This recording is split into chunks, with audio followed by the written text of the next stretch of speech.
Çünki stablecoinlər dolların hökmranlığını gücləndirir.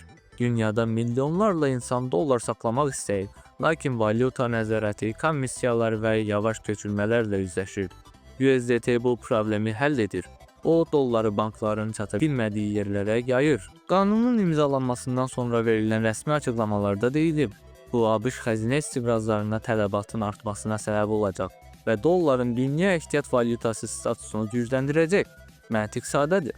Nə qədər çox stablecoin varsa, ABŞ-ın dövlət borcuna o qədər çox tələbat var. Belə çıxır ki, Tether kimi özəl şirkətlər faktiki olaraq ABŞ hökumətinin maliyyələşdirilməsinə kömək edir. Tether dərhal cavab verdi. Biz ABŞ bazarı üçün USDT-nin tənzimləyən versiyası olan USAT-ni işə salırıq.